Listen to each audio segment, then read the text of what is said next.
আসসালামু আলাইকুম। শেখ হাসিনা সরকারের বিরুদ্ধে মানুষের নানান কারণে ক্ষোভ ছিল, এ কথা সত্য। কিন্তু ৫ আগস্ট তার সরকার পতনে যে গণ অভ্যুত্থান সংঘটিত হয়েছিল, তার পেছনে যে যুক্তরাষ্ট্রের প্লট নির্মাণ করা ছিল, সরাসরি মার্কিন হস্তক্ষেপ ছিল, সে কথা এখন স্বীকার করে নিচ্ছেন খোদ ডক্টর মোহাম্মদ ইউনূস সরকারের শুভাকাঙ্ক্ষী পরামর্শদাতা এবং সমন্বয়কদের যে দল জাতীয় নাগরিক পার্টি এনসিপি, তার অভিভাবকদের কেউ কেউ, যেমন ফরহাদ মজহার, যুক্তরাষ্ট্রের কলম্বিয়া বিশ্ববিদ্যালয়ের অধ্যাপক, অর্থনীতিবিদ এবং জননীতি বিশ্লেষক Jeffrey David sax Sheikh Hasina সরকার পতনে মার্কিন গোপন অভিযান বিষয়ে যে একটি লেখা লিখেছিলেন আরও বেশ কিছুদিন আগে, সেটিকে ফরহাদ মজহার সমর্থন করছেন। তিনি বলছেন যে এটিকে একেবারে উড়িয়ে দেওয়া যাবে না, এবং একই সঙ্গে তিনি বেশ ইন্টারেস্টিংলি বলছেন যুক্তরাষ্ট্র যে কারণে ডক্টর মোহাম্মদ ইউনূসকে বেছে নিয়েছিল, তিনি সেসব উদ্দেশ্য সার্ভ করতে পারছেন কিনা সেই প্রশ্ন তুলেছেন। বেশ মজার বিষয়। আমি ফরহাদ মজহার সম্পর্কে শেষের দিকে আসছি, তার আগে জেফ্রি ডেভিড স্যাক্স যেই লেখাটি লিখেছিলেন, সেই লেখাটি সম্পর্কে একটু বলে নিই। তার লেখার শিরোনাম ছিল the very strong evidence of the US role in toppling the government of Imran Khan in Pakistan raises the likelihood that something similar may have occurred in Bangladesh. অর্থাৎ পাকিস্তানে ইমরান খান সরকারের পতনে যুক্তরাষ্ট্রের যে ভূমিকা ছিল, ঠিক একই ধরনের ভূমিকা বাংলাদেশে শেখ হাসিনা সরকার পতনের ক্ষেত্রে দেখা গেছে প্রমাণ সাপেক্ষে। তিনি তার লেখাতে বলছেন, এই লেখাটি হয়তো অনেকের পড়া নেই, জানা নেই, সেই কারণে অংশ বিশেষ তুলে ধরতে চাই। তিনি বলছেন, দক্ষিণ এশিয়ার দুই সাবেক প্রধান নেতা, তাদের সরকার পতনে যুক্তরাষ্ট্রের গোপন অভিযান চলেছে।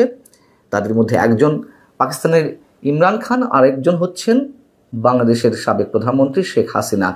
এবং দুটি ঘটনা একই রকম। তিনি যেভাবে বলার চেষ্টা করছেন যে পাকিস্তানের ক্ষেত্রে যেটি ঘটেছে, যুক্তরাষ্ট্রের দক্ষিণ ও মধ্য এশিয়া বিষয়ক সহকারী পররাষ্ট্রমন্ত্রী ডোনাল্ড লু 2022 সালের 7 মার্চ যুক্তরাষ্ট্রে পাকিস্তানে নিযুক্ত যে রাষ্ট্রদূত আসাদ মজিদ খানের সাথে দেখা করেন, এবং দেখা করে তিনি বলেছিলেন যে সতর্ক করে দিয়েছিলেন রাশিয়া এবং ইউক্রেন সম্পর্কে মিস্টার খানের যে আক্রমণাত্মকভাবে নিরপেক্ষ অবস্থান, সে কারণে ইমরান খান পাকিস্তান মার্কিন সম্পর্ককে হুমকির মুখে ফেলছেন।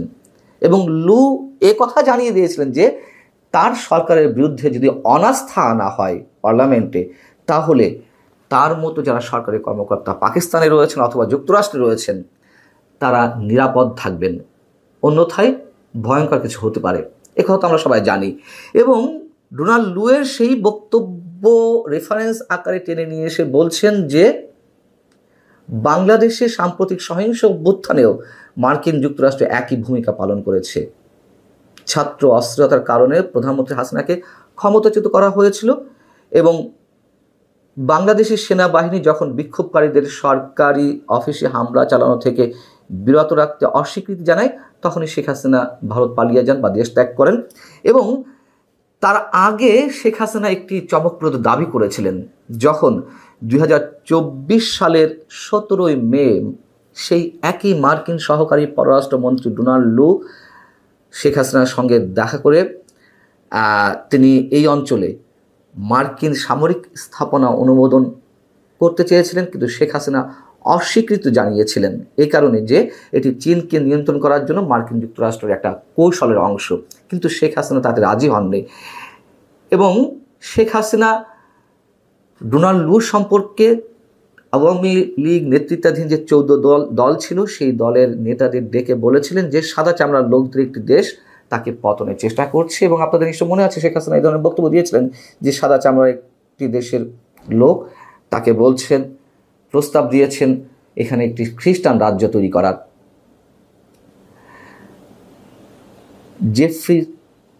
জেফ্রি স্যাক্স বলছেন যে কিন্তু শেখ হাসিনা তিনি জোটের নেতাদের সামনে বলেছিলেন তিনি কারোর সঙ্গে আপোষ করতে চান না। ইমরান খানের মতো শেখ হাসিনাও নিরপেক্ষতার বৈদেশিক নীতি অনুসরণ করেছিলেন, যার মধ্যে কেবল মার্কিন যুক্তরাষ্ট্রের সাথেই নয়, চীন ও রাশিয়ার সাথেও গঠনমূলক সম্পর্ক ছিল, যা মার্কিন সরকারকে গভীরভাবে আতঙ্কিত করেছিল। এবং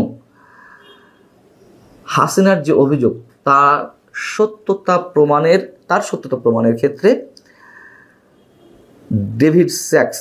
জেফ্রি ডেভিড স্যাক্স আরও কয়েকটি প্রসঙ্গ নিয়ে এসেছেন। তার মধ্যে একটি হচ্ছে বাংলাদেশ দুটি সামরিক চুক্তি স্বাক্ষর করতে বিলম্ব করেছিল বা অস্বীকার করেছিল, যেগুলো 2022 সাল থেকে মার্কিন যুক্তরাষ্ট্র খুব জোর দিয়ে চালিয়ে আসছিল। তার মধ্যে একটি ছিল জেসোমিয়া, অর্থাৎ general security of military information, যার মাধ্যমে বাংলাদেশকে ওয়াশিংটনের সাথে সামরিক সহযোগিতার জন্য আবদ্ধ করতে চেয়েছিল যুক্তরাষ্ট্র, এবং প্রধানমন্ত্রী হাসিনার সরকার স্পষ্টতই এতে স্বাক্ষর করতে অস্বীকৃতি জানিয়েছিলেন। এই জায়গায় এসে জেফ্রি ডেভিড স্যাক্স বলছেন যে যদি এই বিষয়ে মার্কিন কংগ্রেসে কোনো অভিযোগ জানানো হয় তাতে কোনো লাভ নেই, বরং এই বিষয়ে এগিয়ে আসা উচিত জাতিসংঘের। কারণ গোপন শাসন ব্যবস্থা পরিবর্তন অভিযান আন্তর্জাতিক আইনে স্পষ্টতই অবৈধ এবং বিশ্ব শান্তির জন্য অনেক বড় হুমকি। কারণ এগুলো জাতিগুলোকে গভীরভাবে অস্থিতিশীল করে তোলে এবং প্রায় যুদ্ধের মতন ভয়ঙ্কর কিছু সূত্রপাত ঘটায়, পাশাপাশি নাগরিক বিশৃঙ্খলার দিকে নিয়ে যায় সংশ্লিষ্ট রাষ্ট্রগুলোকে। তিনি বলছেন যে পাকিস্তান ও বাংলাদেশের ক্ষেত্রে জাতিসংঘের নিরাপত্তা পরিষদের উচিত প্রধানমন্ত্রী ইমরান খান এবং সাবেক প্রধানমন্ত্রী হাসিনার সরাসরি সাক্ষ্য গ্রহণ করা, যাতে এই দুই নেতার সরকার উৎখাতে মার্কিন যুক্তরাষ্ট্রের ভূমিকার প্রমাণ মূল্যায়ন করা যায়। এবং জেফ্রি ডেভিড স্যাক্স আরও একটি পরিসংখ্যান তুলে ধরেছেন যে যুক্তরাষ্ট্র 1947 সাল থেকে 1989 সাল পর্যন্ত এরকম গোপন অভিযান বিভিন্ন রাষ্ট্রের সরকার পতনের জন্য তারা অভিযান চালিয়েছে 64টি ক্ষেত্রে সফল হয়েছে। এর বাইরে আরও অনেক ধরনের অভিযান তারা পরিচালনা করেছে যেগুলো সফল হয়নি। এখন বলি ফরহাদ মজহার সম্পর্কে। ফরহাদ মজহার সমকালকে একটি ইন্টারভিউ দিয়েছেন বুধবারই, যেটি প্রকাশ হয়েছে।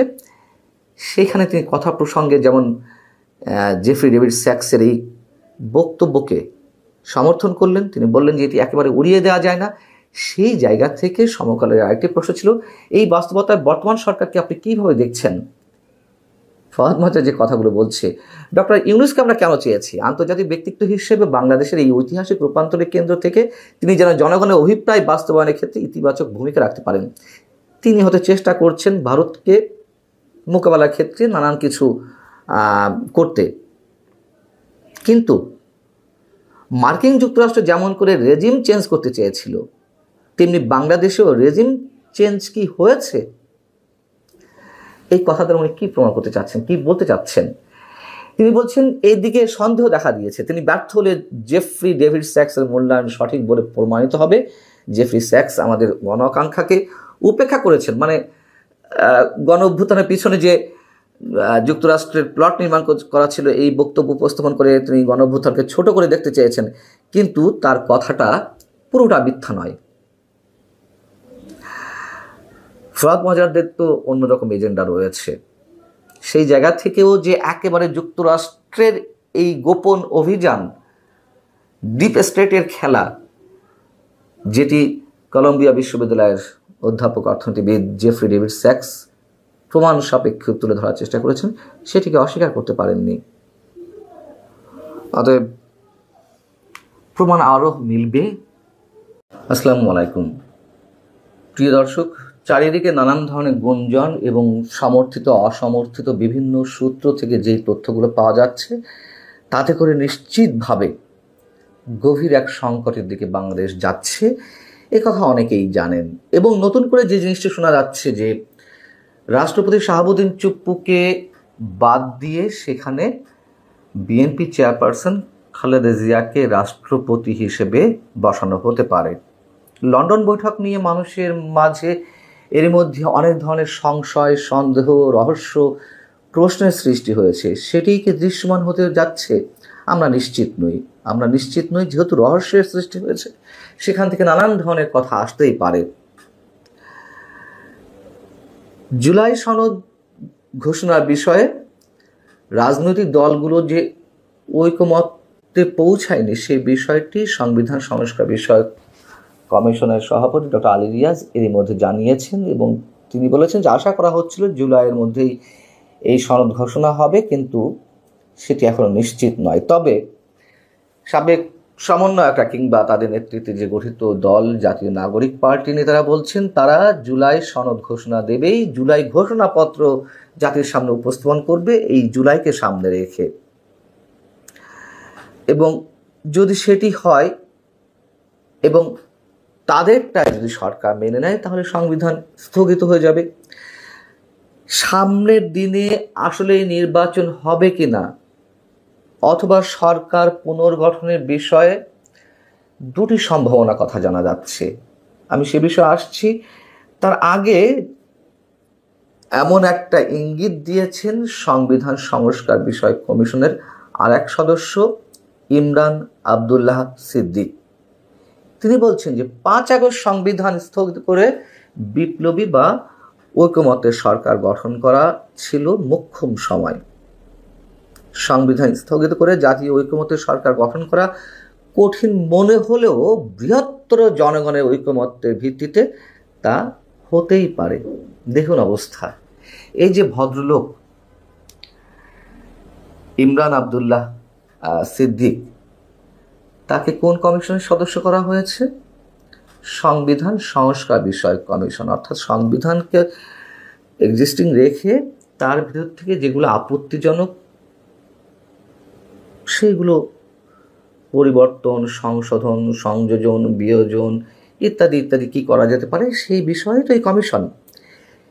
তিনি বলছেন যে এই সংবিধান ছুঁড়ে ফেলা যেতে পারে, স্থগিত করে রাখা যেতে পারে। কাদেরকে দিয়ে কোথায় বসানো হয়েছে, কোন কাজ হাসিল করছেন তারা? এখন যে দুটি সম্ভাবনার কথা শোনা যাচ্ছে, একটি তো বললামই যে সরকার পুনর্গঠিত হলে খালেদা জিয়াকে রাষ্ট্রপতি করা হতে পারে, এমন টোপ তারেক রহমানকে দেওয়া হয়েছে কিনা আমরা জানি না, এবং দেওয়া হলেও তারেক রহমান সেটি গিলেছেন কিনা সেটিও আমরা নিশ্চিত নই। সেটাই প্রথমে বললাম যে লন্ডন বৈঠকে রহস্য দৃশ্যমান হতে যাচ্ছে কিনা। আরেকটি যে সম্ভাবনার কথা শোনা যাচ্ছে যে সংবিধান স্থগিত করে বর্তমান প্রধান উপদেষ্টা ডক্টর মোহাম্মদ ইউনূসকে রাষ্ট্রপতি করা হতে পারে।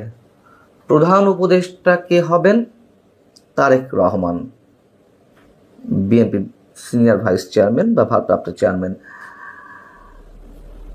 আর উপপ্রধান উপদেষ্টা হবেন জামায়াতের আমির ডক্টর শফিকুর রহমান, এবং সেই সরকারের অধীনে উপদেষ্টা পরিষদে তারাই থাকবেন বিভিন্ন রাজনৈতিক দলের মধ্য থেকে নির্বাচিত প্রতিনিধি, নির্বাচিত মানে সবাই মিলে আলোচনা করে প্রতিনিধি পাঠাবে। আর বর্তমান উপদেষ্টাদের পারফরমেন্স বিবেচনা করা হবে, যাদের পারফরমেন্স ভালো তারা থাকবে, বাকিরা বাদ যাবেন। কারা বাদ যাবেন কারা থাকবে সে তো ভালো শোনায় বোঝা যাচ্ছে।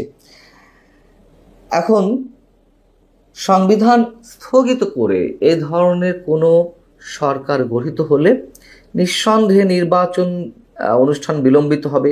আদৌ নির্বাচন কবে অনুষ্ঠিত হবে সে বিষয়েও কোনো নিশ্চয়তা থাকবে না। কিন্তু এক্ষেত্রে এই বর্তমান বাংলাদেশে যার অন্যতম প্রধান ভূমিকা ছিল সেনাপ্রধান জেনারেল ওয়াকারুজ্জামান, যার প্রতি মানুষের যে আস্থা ছিল সেখানে কিছুটা হলেও চির ধরতে শুরু করেছে। সেই সেনাপ্রধানের কী হবে? সেনাপ্রধান জেনারেল ওয়াকারুজ্জামানের এই অপশনগুলোর প্রতি কোনো সম্মতি আছে কিনা, বিশেষ করে সংবিধান স্থগিত করে নতুন জাতীয় সরকার গঠনের ক্ষেত্রে। তার কারণ এরকম কথা তো অনেক আগে থেকেই মানুষের মুখে মুখে রয়েছে যে সংবিধান স্থগিত করা হতে পারে। সংবিধান স্থগিত করা হলে রাষ্ট্রপতি শাহাবুদ্দিন চুপ্পুকে তো বাদ দেওয়াই হবে। সেক্ষেত্রে সাথে সাথে সেনাপ্রধানকেও চাকরিচ্যুত করা হবে, এবং এরপরে আরও নানান ধরনের অ্যাকশনের কথা শোনা যায়, যেগুলো আমি প্রকাশ্যে বলতে চাই না। আছে তো এরকম গুঞ্জন, কম বেশি আমরা সবাই জানি। সেক্ষেত্রে সব ডিজাইনগুলো সেনাপ্রধান ঠিক ভালোভাবে বুঝতে পারছেন কিনা তার কর্তব্যটা কি, দেশের সব মানুষের দায়িত্ব তিনি নিজের কাঁধে তুলে নিয়েছিলেন, সেই জায়গা থেকে তার ভূমিকা কী হবে তিনি নিজেই ভালো জানেন। তো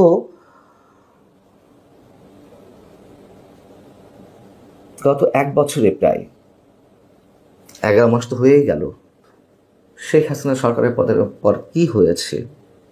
শেখ হাসিনা সরকারের পতনের পর মিনিমাম কোনো পরিবর্তন কি এসেছে? নতুন যে রাজনৈতিক বন্দোবস্তের কথা বলা হয়েছিল, স্বপ্ন দেখানো হয়েছিল, তার বদলে কোথায় কি পরিবর্তন হয়েছে? অথবা তার কোনো ছিটে ফুটাও বর্তমান জাতীয় নাগরিক পার্টি বা কথিত বিপ্লবের দাবিদার তারা কোনো পরিবর্তন আনতে পেরেছেন? ডক্টর মোহাম্মদ ইউনূস কিছু করতে পেরেছেন? ঘুষ, দুর্নীতি, আমলাতন্ত্রের কোনো অবসান হয়েছে? বিনিয়োগের কোনো পজিটিভ সাইন আমাদের সামনে উপস্থিত হয়েছে? অর্থনীতির চাকা যে খুব ভালোভাবে ঘুরছে বা ঘোরা শুরু করেছে, তার কোনো দৃষ্টান্ত স্থাপিত হয়েছে? কিছুই তো না। বরং তার বদলে এই যে কথাগুলো বললাম, সব জায়গাগুলোর ক্ষেত্রে নেগেটিভিটি আরও বেশি করে আমাদের সামনে উপস্থিত হয়েছে। বেকারত্ব, বৈষম্য, দারিদ্র্য আরও প্রকট আকারে জেঁকে বসেছে জাতির কাঁধে। সেই জায়গা থেকে নির্বাচন নিয়ে একটা টালবাহানা, অনিশ্চয়তা শুরু থেকেই লক্ষ্য করতে পারছি। বিশেষ একটি গোষ্ঠী ক্ষমতার ভর কেন্দ্রে অবশ্যই তারা বেশ জেঁকে বসেছে শক্তভাবে, সাথে সাথে ক্ষমতার ভর কেন্দ্র শুধুমাত্র একটি শক্তির উপরে নির্ভর করছে না, ক্ষমতার ভর কেন্দ্র এখন অনেকগুলো শক্তির হাতে। পুরো রাষ্ট্র কাঠামোটাই দুমড়ে মুচড়ে যাচ্ছে যেন। সেই অবস্থায় নির্বাচনকে অনিশ্চয়তার মধ্যে ঠেলে দিয়ে যদি কিনা নতুন করে যে সম্ভাবনা কথাগুলো শোনা যাচ্ছে, তাতে আসলে দেশ আরও গভীর সংকটের দিকে যাবে কিনা অন্তত তারেক রহমানকে এটুকু ভাবতে হবে। এর পিছনে আর কোনো প্ল্যানিং, অন্য কোনো শক্তি রয়েছে কিনা বিএনপি সেটি অনুধাবন করতে হবে। শুধু পদ দিয়ে, সম্মান দিয়ে, নতুন কোনো ফরম্যাটের মাধ্যমে সরকারের আকার, বিস্তৃতি, আয়তন গঠন করা হলে সেক্ষেত্রে বিএনপির রাজনীতিও বা কোথায় যাবে, অবশ্যই সেটা বিএনপির নেতারা ভালো করে বুঝবেন। তখন নির্বাচন দিতে তো এই মুহূর্তে কোনো সমস্যা নেই, কেন তারেক রহমান এই জায়গাটিতে হাত দেবেন? এটি মানুষের মনে, আমি জানি না, আমি আবারও বলছি, যে গুঞ্জনগুলো শোনা যাচ্ছে সেটি ভিত্তিতে বলছি। কোনো পত্রিকা রিপোর্ট করেছে, নিঃসন্দেহে নির্বাচনটি হলে তো তারেক রহমানের ক্ষমতায় আসার কথা, বিএনপির ক্ষমতায় আসার কথা। তার বিকল্প এই বিষয়গুলো কেন তারা বেছে নেবে? এবং তাদের যে জনভিত্তি এই মুহূর্তে রয়েছে, তাদের কাছে এর চেয়ে বড় অস্ত্র বা কৌশল আর কি হতে পারে? ভালো থাকুন সবাই, আল্লাহ হাফেজ।